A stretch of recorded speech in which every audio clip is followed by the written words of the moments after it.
Oke, tugas data analis. Nah, jadi tadi kan kita udah belajar ya, data analis itu apa, ekosistem bekerjanya di data analis itu seperti apa, dan peluangnya kayak gimana gitu. Nah, sekarang kita akan belajar tugas data analis. Jadi, apa aja sih tugas data analis? Nah, pada dasarnya data analis memiliki 4 tugas kayak gitu. Nah, yang pertama adalah untuk berfokus mengidentifikasi dan mengumpulkan data dari berbagai sumber kayak gitu. Nah, ini mungkin tadi udah sempat dijelaskan dikit ya sebelumnya.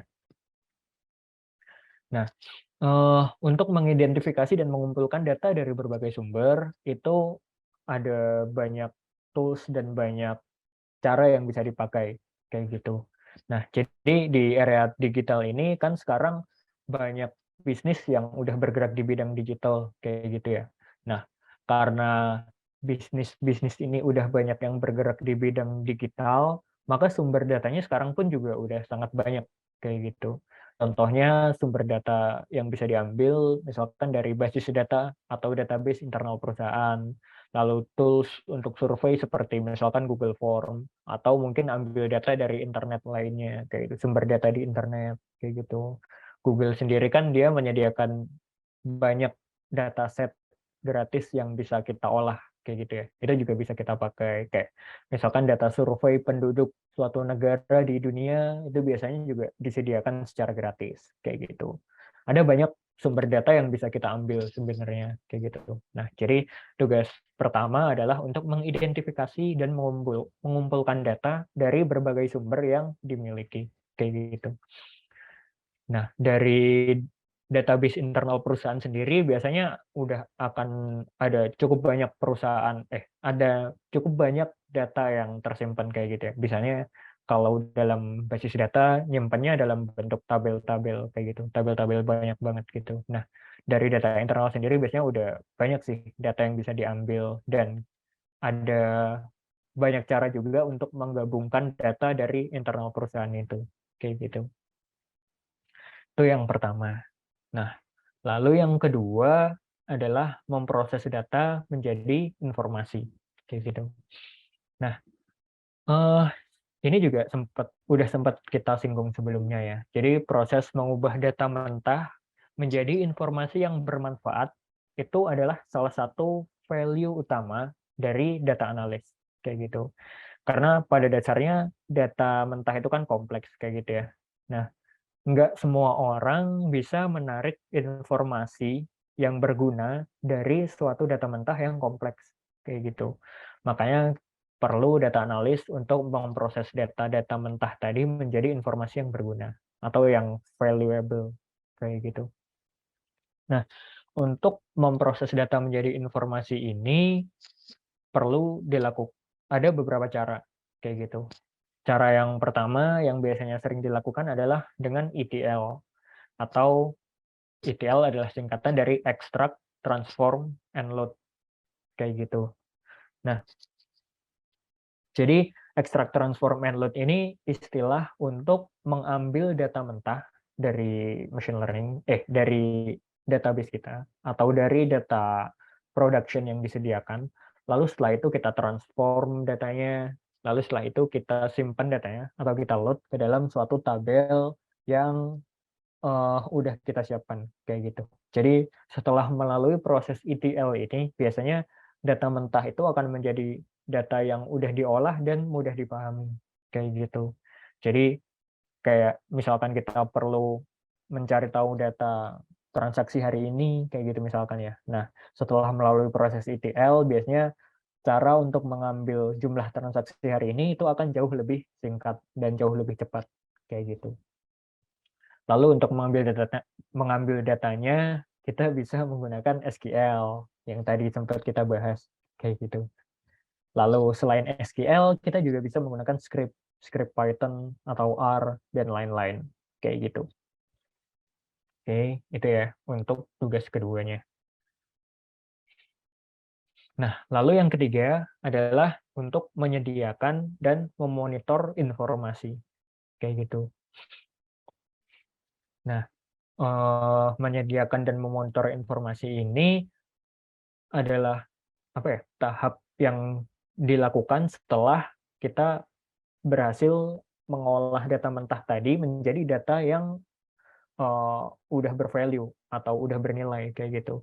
Jadi kalau data-datanya masih mentah biasanya kan masih agak susah ya untuk mengubahnya menjadi informasi kayak gitu. Karena data kalau nggak diapa-apain ya dia akan kayak sekedar data aja kayak gitu. Misalkan datanya itu bentuknya kayak titik-titik doang kayak gitu, terus kita nggak mengolah datanya, ya udah kita akan cuman melihat ke titik-titik data itu tadi. Cuman kalau udah kita olah menjadi suatu informasi yang berguna atau menjadi insight, itu kan biasanya jadi kelihatan polanya kayak gitu ya. Kita tahu polanya, kita tahu trennya, kita tahu informasi apa yang bisa didapat dari data-data yang udah diolah tadi kayak gitu. Nah, jadi perusahaan-perusahaan yang bagus, mereka itu pasti perlu memonitor kinerja perusahaannya dan memonitor kinerja perusahaannya ini berdasarkan data kayak gitu. Jadi salah satu peran data analis adalah untuk menggali data tadi dan mengubahnya menjadi informasi yang bernilai, di mana informasi yang bernilai ini tadi akan sangat bermanfaat untuk perkembangan perusahaan kayak gitu. Oke, lalu tugas yang keempat adalah untuk melakukan analisis data untuk memperoleh insight dan rekomendasi kayak gitu.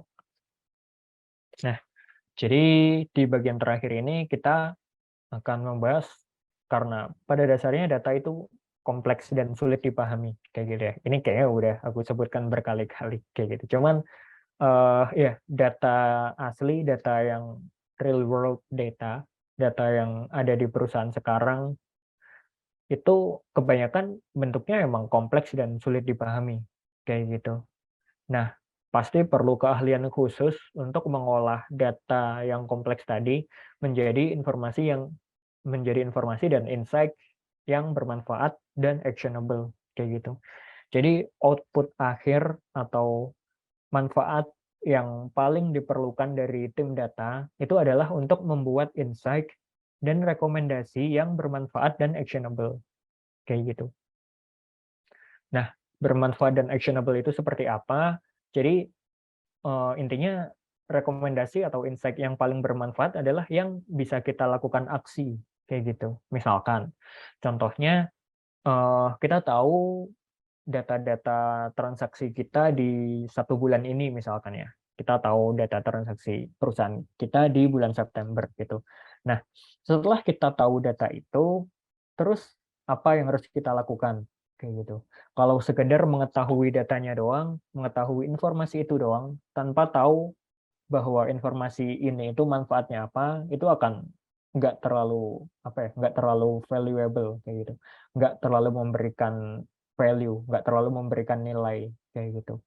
Nah, untuk menjadikannya lebih bernilai, berarti data transaksi di bulan saat ini, misalkan data transaksi bulan September kayak gitu ya, misalkan jumlah transaksinya ada 1.000 kayak gitu. Nah, mengetahui kita punya data transaksi 1.000 itu nggak akan menjadi value kalau kita nggak tahu data transaksi di bulan-bulan sebelumnya misalkan kayak gitu. Misalkan bulan September ternyata transaksi kita 1.000, tapi bulan Agustus transaksi kita ada 2.500 gitu misalkan. Nah, dengan mengetahui informasi pembanding tadi, kita jadi tahu, oh ternyata di September ini transaksi kita menurun, transaksi kita kecil. Nah, lalu gimana caranya meningkatkan transaksi yang jumlahnya masih kecil tadi? Nah, kita bisa mencari insight, kayak misalkan ternyata orang akan lebih sering melakukan transaksi kalau dapat notifikasi di HP-nya, kayak gitu misalkan. Ya udah, berarti kita tinggal kirim notifikasi untuk user-user yang belum melakukan transaksi, kayak gitu misalkan.